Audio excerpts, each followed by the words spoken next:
आज हमारे खास मेहमान हैं यहाँ रामनगरी की पावन धरती पर मनोज मुंतशिर जी, जय सिया राम।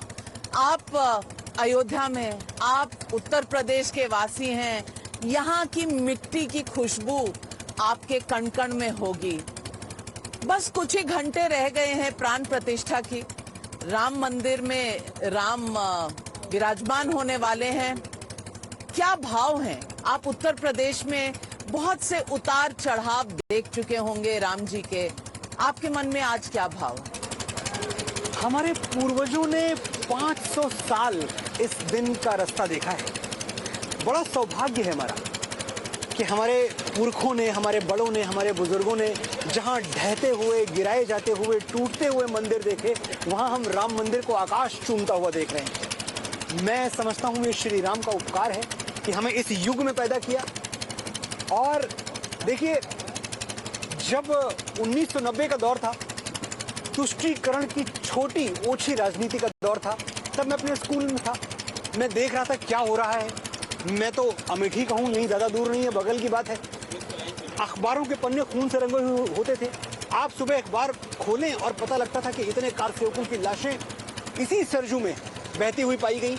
आज जब इसी सरजू में आचमन करके हम श्री रामलला का स्वागत कर रहे हैं, तो हर्ष और उल्लास की कोई सीमा नहीं है। सरजू जलथल जलथल रोई जिस दिन राघव हुए पराए। सरजू जलथल जलथल रोई जिस दिन राघव हुए पराए। बिरहा के 100 पर्वत पिघले, हे रघुराई तब तुम आए। ये वही क्षण है निरंजन जिसको दशरथ देख न पाए। पता नहीं कितने पिताओं ने अपने बेटों की जलती हुई चिताएं देखी हैं ये दिन देखने के लिए। पता नहीं कितने सुहागिनों की मांगें उजड़ गईं। पता नहीं कितनी बहनों की राखियां भाई की कलाई को तरसती रह गईं। और वो दिन 22 जनवरी अब हमारे सामने है। मैं क्या बताऊं, मैं तो खुशी से पागल हुआ जा रहा हूं। आपने बहुत कुछ लिखा है, गाया है इस अवसर के लिए। कुछ दर्शकों को सुनाएं, क्योंकि जब आप शब्दों को रचते हैं तो वो दिल को छू जाते हैं। मैं तो बस यही कहूंगा कि कहां से बात शुरू करूं। मेरी चौखट पे चल के आज चारों धाम आए हैं। मेरी चौखट पे चल के आज चारों धाम आए हैं। बजाओ ढोल स्वागत में, मेरे घर राम आए हैं। कितना इंतजार किया हमने। तुमको पाके क्या पाया, सृष्टि के कण कण से पूछो। तुमको खोने का दुख क्या है, कौशल्या के मन से पूछो। नैन मेरे ये अभागे, आज इनके भाग जागे। बड़ी लंबी इंतजारी हुई रघुबर तुम्हारी, तब आई है सवारी। संदेशे आज खुशियों के हमारे नाम आए हैं। बजाओ ढोल स्वागत में, मेरे घर राम आए हैं। बहुत बढ़िया, बहुत बढ़िया। लेकिन राम आए हैं, फिर भी राम के साथ कई तरह के ऑब्जेक्शंस भी आए हैं। और कुछ लोग आज भी ये पूछ रहे हैं कि ये दिन क्यों, ये समय क्यों, ये मुहूर्त क्यों, अर्धनिर्मित मंदिर क्यों, बहुत से क्यों भी साथ आए हैं। इन क्यों पर आप क्या कहें? ये क्यों वाले जितने भी लोग हैं नविका जी, ये श्री राम के हाथ से छूटे हुए लोग हैं। 7,500 वर्ष पहले जब राम सेतु बन रहा था, नल नील पत्थर पानी में तैरा रहे थे, तो भगवान श्री राम एक शिला पे बैठे हुए दृश्य देख रहे थे। उनको लगा कुछ पत्थर मैं भी फेंकता हूँ, शायद पानी में तैरे। भगवान श्री राम ने एक शिला ली और पानी में छोड़ी, शिला डूब गई। भगवान उदास हो गए। हनुमान जी बगल में खड़े थे, उन्होंने भगवान को उदास देखा तो कहा, प्रभु उदास ना हो, आपके हाथ से जो छूटेगा वो तो डूब ही जाएगा। तो ये क्यों वाले भगवान राम के हाथ से छूटे हुए, डूबे हुए लोग हैं। अब ये देश जान चुका है कि जो राम का नहीं वो किसी काम का नहीं। मनोज मुंतशिर जी, कुछ लोग कहते हैं कि राम का तो 14 साल का वनवास था, लेकिन शायद इस धरती पे, इस पावन धरती पर राम को 500 साल इंतजार करना पड़ा। और ये वनवास इतना लंबा, फिर भी लोग मुहूर्त ढूंढ रहे हैं। 500 साल।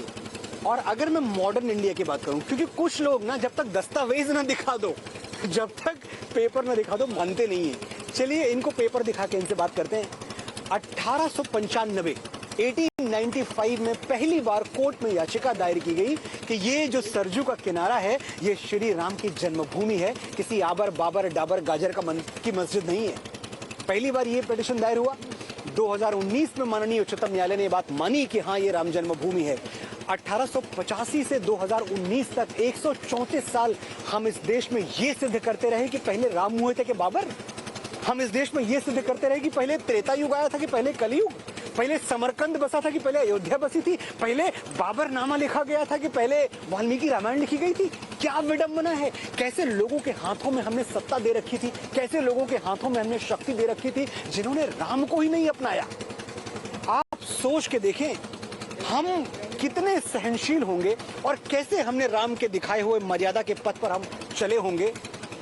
सैकड़ों साल हम इंतजार करते रहे। किसी और देश में, किसी दुनिया के किसी इलाके में आप चले जाएं, ये संभव था कि 100 करोड़ लोगों से उनके आराध्य छीन लिए जाएं और 100 करोड़ लोग शांति से न्यायालय के द्वार पर बैठे हुए गुहार लगाते रहें कि हमें हमारे राम दे दो, हमें हमारे मंदिर दे दो। कहीं और होता तो खून की नदियां बह जाती। और फिर भी हमको ये लोग इंटॉलरेंट बोलते हैं। इंटॉलरेंट, हिंदू और इंटॉलरेंट। मैं समझता हूं कि अगर विश्व शांति का नोबेल पुरस्कार दिया जाए तो किसी एक व्यक्ति को नहीं, 100 करोड़ हिंदुओं को दिया जाना चाहिए। हम इतने सहनशील हैं। लेकिन कई लोग हैं जो कह रहे हैं 22 तारीख शुभ नहीं है, 22 तारीख को हम राम मंदिर नहीं आएंगे, किसी और मंदिर जाएंगे। राम मंदिर किसी के कहने से क्यों जाया जाए, बाद में जाया जाएगा। तमाम तरह की चीजों पर लोगों की ऑब्जेक्शंस हैं और उन्होंने इनविटेशंस तक ठुकरा दिए हैं। अब ये निमंत्रण, कुछ लोग सोचते हैं कि अगर वो चुने गए हैं तो शायद राम की कृपा उन पर है, और कुछ हैं जिन्हें चुना गया, जिन्हें निमंत्रण दिया गया, बुलाया गया, लेकिन ठुकरा दिया। देखिए, जिन लोगों ने रामलला का निमंत्रण ठुकरा दिया, ये वही लोग हैं जो ये दावा करते थे कि मंदिर तो हम भी बना देते। ये मंदिर बनाते जो रामलला के बुलाने पे चल के यहाँ तक आ नहीं पाए, ये राम का मंदिर बनाते। क्या बात करें इनके बारे में। और निमंत्रण पत्र जो लोगों तक पहुंचा है, देखिए मैं ये देख रहा था, मैं लिस्ट देख रहा था लोगों को। वो ऐसा नहीं है कि कोई विशेष कैटेगरी बनाई गई है कि जो एक विशेष पार्टी के समर्थन में है वही आए। वो निमंत्रण पत्र श्री इकबाल अंसारी जी को भी गया है। बड़े बड़ों को नहीं पहुंचा, बड़े बड़े जो अपने आप को गिनाते थे उन तक निमंत्रण नहीं पहुंचा। कौन है इकबाल अंसारी जी? मुस्लिम पक्ष के पैरोकार जो जीवन भर ये लड़ाई लड़ते रहे कि यहाँ इस जगह पे राम का मंदिर नहीं, बाबरी मस्जिद बननी चाहिए। उनको हमने ससम्मान इनवाइट करके बुलाया। हम तो ऐसे हैं, इतना बड़ा हृदय है हमारा। आज राम की धरती पे खड़े हैं हम। मैं हिंदुत्व की परिभाषा बता के जा रहा हूँ आपको नविका जी, और मैं चाहता हूँ पूरी दुनिया नोट कर ले। जिसमें गिरती हैं सभी नदियां वो सिंधु हैं हम। जिसमें गिरती हैं सभी नदियां वो सिंधु हैं हम।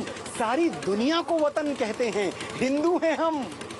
अयम निजः परो वेति गणना लघु चेतसाम उदार चरिता नाम तो वसुधैव कुटुंबकम। हम ये मानते हैं। हम ही तो है ना जो रोज सुबह मंदिरों में घंटी बजाते हैं और क्या कहते हैं, सर्वे भवन्तु सुखिनः सर्वे सन्तु निरामया। सर्वे यानी सब, हिंदू नहीं, मुसलमान नहीं, क्रिश्चियन नहीं, ईसाई नहीं, हर कोई प्राणी मात्र पर दया करें प्रभु। हम ये मानने वाले लोग। और हमारी खुशी, हमारे उत्सव का क्षण, मुझे थोड़ी सी नाराजगी तो होती है कि आज इसमें विघ्न मत डालो। आज बस जश्न मनाओ, आज उत्सव मनाओ। मेरी चौखट पे चल के आज चारों धाम आए। लेकिन कुछ लोगों को आज भी बाबरी याद आती है, वो विवादित ढांचा याद आता है। क्या ये लोगों में कहीं डर, दुर्भावना, और कोई कहता है कि अब कलयुग आएगा, दलितों के बुरे दिन आएंगे, कोई कास्ट सिस्टम, जातिवादी की बात कर रहा है, कोई अभी भी पुराने काल की विवादित ढांचे की बात कर रहा है, कोई कह रहा है कि मस्जिदों में आ जाओ सब, कहीं ये बाकी मस्जिद भी ना गिरा दिए जाएं। जब इस तरह की बात होती है तो क्या लगता है? कौन सी मस्जिद गिराई है हमने? एक एग्जाम्पल दे दें आप। मैं इतने बड़े चैनल पे बोल रहा हूँ, मैं जानना चाहता हूँ। 1992 मस्जिद गिराई थी हमने? कोई मस्जिद थी नहीं। क्या बात कर रही हैं आप? कौन सी मस्जिद थी? तोड़े हुए मंदिर के मलबे से बना हुआ एक ढांचा था जो हमने तोड़ा था। हमने कभी कोई मस्जिद नहीं गिराई।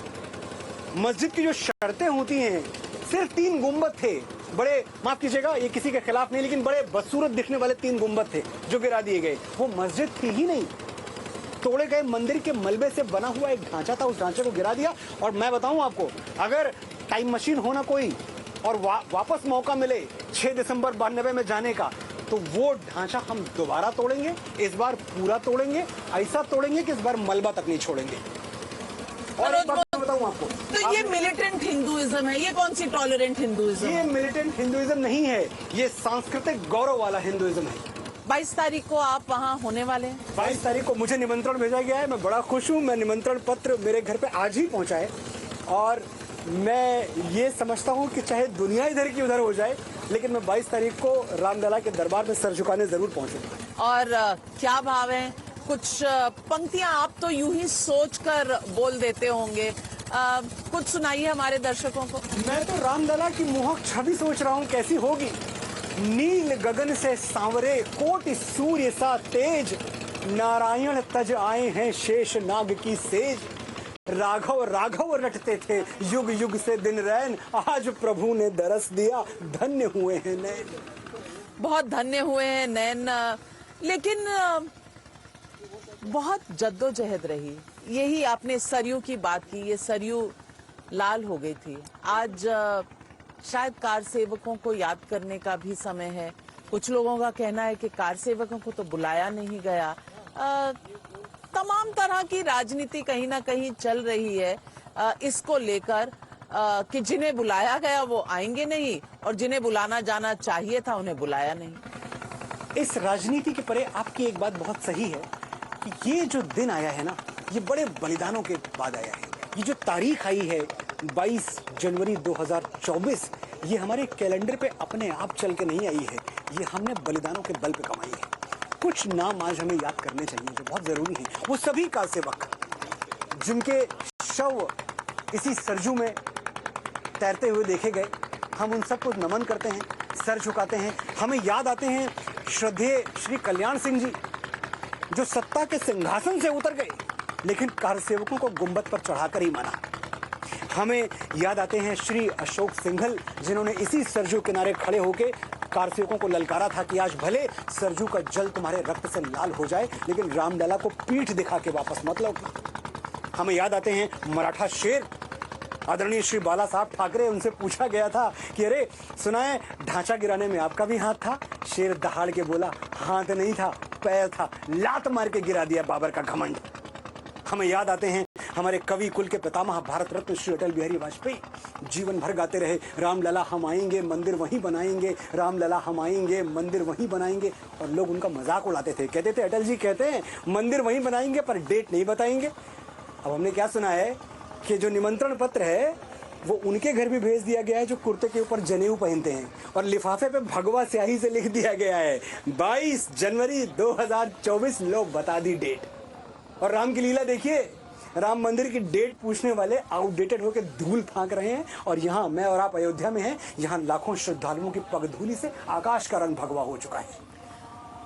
मनोज मुंतशिर, विडंबना नहीं है इस देश की कि खुशी का कोई मौका होता है तो कुछ लोग वो कहते हैं ना पंजाबी शादियों में नाराज फूफड़ जी, उसकी तरह बैठ जाते हैं।